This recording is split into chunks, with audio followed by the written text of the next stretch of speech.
और चलिए आगे बढ़ते हैं बड़ी खबर के साथ। और इस वक्त ये बड़ी अपडेट, बड़ी खबर सामने आ रही है। यह खबर आप तक पहुंचा रहे राम मंदिर चढ़ावा मामले से जुड़ी बड़ी अपडेट इस वक्त सामने आ रही है। एसआईटी की शुरुआती जांच रिपोर्ट के बाद एफआईआर ये दर्ज हुई है। ट्रस्ट की शिकायत पर एफआईआर दर्ज की गई है। ये बड़ी अपडेट, 6 से ज्यादा लोगों के खिलाफ एफआईआर ये दर्ज की गई है और कई धाराओं में एफआईआर ये दर्ज की गई है। तो ये बहुत बड़ी अपडेट निकलकर सामने आ रही है। राम मंदिर चढ़ावा से जुड़ी ये बड़ी अपडेट है। एसआईटी की शुरुआती रिपोर्ट के बाद एफआईआर दर्ज की गई और इसी को लेकर विपक्ष लगातार सवाल उठा रहा था कि अब तक एफआईआर दर्ज नहीं हुई है, लेकिन अब ट्रस्ट की शिकायत के बाद एफआईआर दर्ज की गई है। और इस खबर पर ज्यादा जानकारी के साथ संवाददाता तौखिर किदवई फोन लाइन पर हमारे साथ बने हुए हैं। तौखिर, इस पूरे मामले को लेकर लगातार विपक्ष की तरफ से सवाल उठाया जा रहा था कि एसआईटी तो जांच कर रही है लेकिन एफआईआर अब तक दर्ज नहीं हुई, कोई निष्कर्ष नहीं निकल पाएगा। अब बहुत बड़ी अपडेट फिलहाल निकलकर सामने आ रही कि एफआईआर दर्ज हुई है। क्या कुछ और जानकारी आपके पास? हाँ, देखिए, इसमें 150 सेवादारों और कर्मचारियों को चिन्हित किया गया है और 17 लोगों के खिलाफ ये एफआईआर दर्ज की गई है। सबसे बड़ी बात यह है कि जांच रिपोर्ट में चंपत राय, ट्रस्टी डॉक्टर अनिल मिश्रा और निर्माण के जो प्रभारी थे गोपाल राव, इन सभी को आरोपी माना गया है और एफआईआर दर्ज की गई है। फिलहाल ये 22 जनवरी 2024 को रामलला की प्राण प्रतिष्ठा के बाद बदलाव आया है। इनमें चंपत राय के करीबी माने जाने वाले फूलकांत मिश्रा भी शामिल है। उनके पास करीब 3 लग्जरी कारें और जिसकी कुल कीमत 25 लाख है।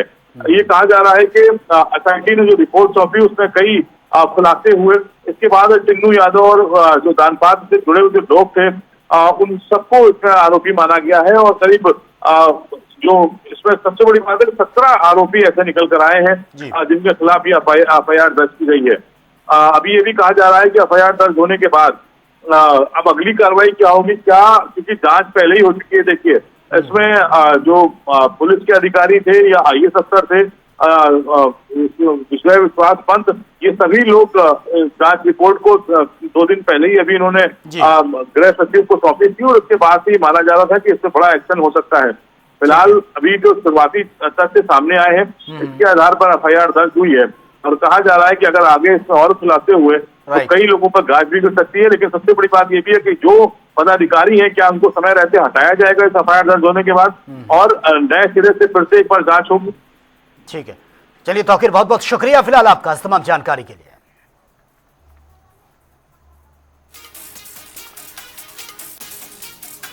तो कई धाराओं में एफआईआर दर्ज हुई है और जिस तरीके से जांच धीरे धीरे आगे बढ़ रही है, कई और लोगों के खिलाफ भी एफआईआर दर्ज हो सकती है। क्योंकि फिलहाल इस वक्त जो बड़ी अपडेट निकलकर सामने आ रही है, एसआईटी की शुरुआती जो रिपोर्ट है उसके बाद ये एफआईआर दर्ज हुई है। ट्रस्ट की शिकायत पर यह एफआईआर दर्ज की गई है, जिसमें 6 से ज्यादा लोग जिनके खिलाफ एफआईआर दर्ज की गई है।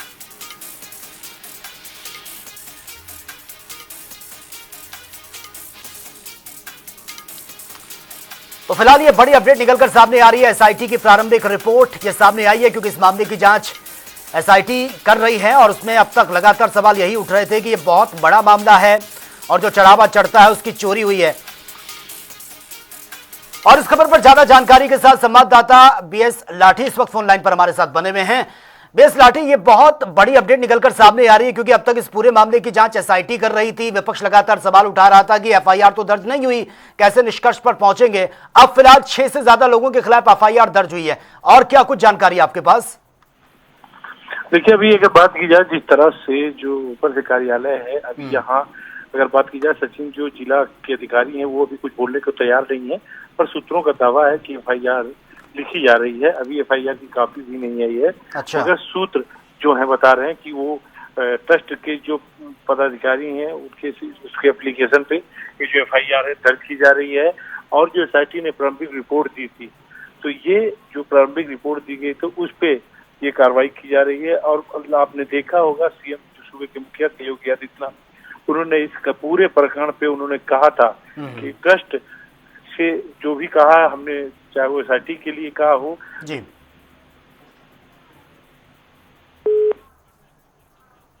चलिए, लगता है शायद संपर्क कट चुका है। तो ये बहुत बड़ी अपडेट फिलहाल निकलकर सामने आ रही है, लेकिन इसमें बड़ी अपडेट ये भी है कि जो फिलहाल खबर निकलकर सामने आ रही है वो सूत्रों के हवाले से, चैनल इसको इंडोर्स नहीं करता और फिलहाल बड़ी अपडेट यही है, जो सूत्रों के हवाले से खबर है कि इसमें एफआईआर दर्ज हुई है।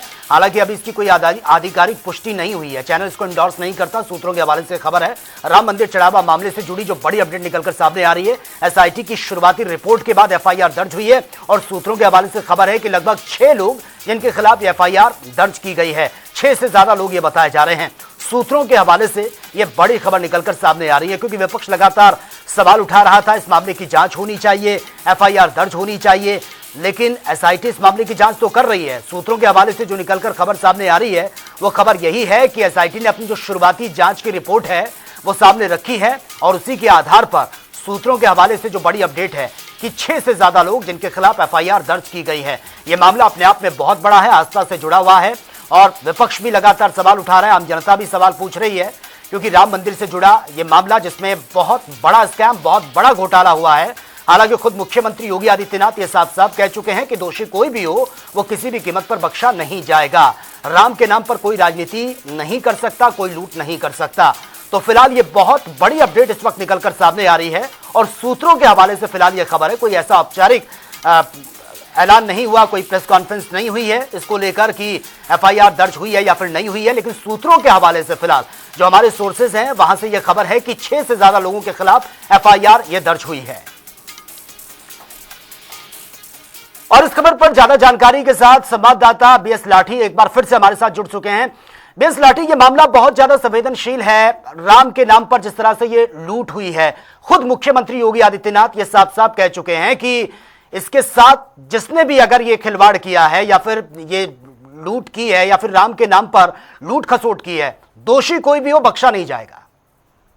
बिल्कुल सचिन, अगर बात की जाए जिस तरह से पूरा देश राजनीतिक केंद्र अयोध्या रही है, और उसी तरह पे सबसे बड़ी आस्था का केंद्र अयोध्या रही है, और लाखों ने करोड़ों जो राम भक्त है पूरे देश में आपने देखा होगा जिस तरह प्राण प्रतिष्ठा का उसका नेतृत्व सूबे के जो मुखिया जो नेतृत्व के साथ जो देश के प्रधानमंत्री नरेंद्र मोदी थे, और पूरा देश ऐसा गौरव और ऐसा साक्षी बना था जो 500 वर्षों बाद प्राण प्रतिष्ठा हुई, और उसमें सबसे बड़ी ठेस पहुंचाने वाली और सबसे बिल्कुल बीएस लाठी, मैं एक और चीज कंफर्म करना चाहता हूं कि फिलहाल जो खबर निकलकर सामने आ रही है एफआईआर दर्ज हुई है, ये एक्चुअल में एफआईआर दर्ज हुई है या कोई सोर्सेज के हवाले से आपको ये अपडेट मिली है कि एफआईआर दर्ज हुई है 6 से ज्यादा लोगों के खिलाफ?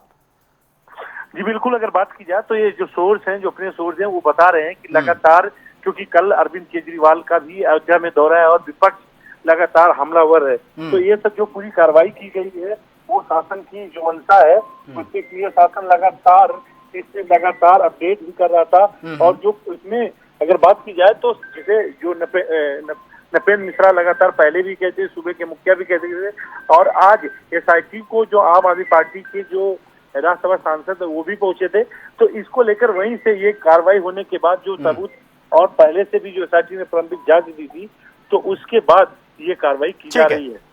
ठीक है, चलिए बीएस लाठी, बहुत बहुत शुक्रिया फिलहाल आपका तमाम जानकारी के लिए। तो ये बहुत बड़ी अपडेट निकलकर सामने आ रही है कि 6 से ज्यादा लोगों के खिलाफ एफआईआर दर्ज हुई है, क्योंकि एसआईटी ने अपनी जो शुरुआती है, जो इनिशियली रिपोर्ट है वो सामने रखी है, और उसी के बिहाफ पर ये 6 लोगों से ज्यादा पर एफआईआर दर्ज हुई है। तो फिलहाल मेरे साथ इतना ही, लेकिन तमाम खबरों के लिए आप बने रहिए जनता टीवी के साथ। नमस्कार।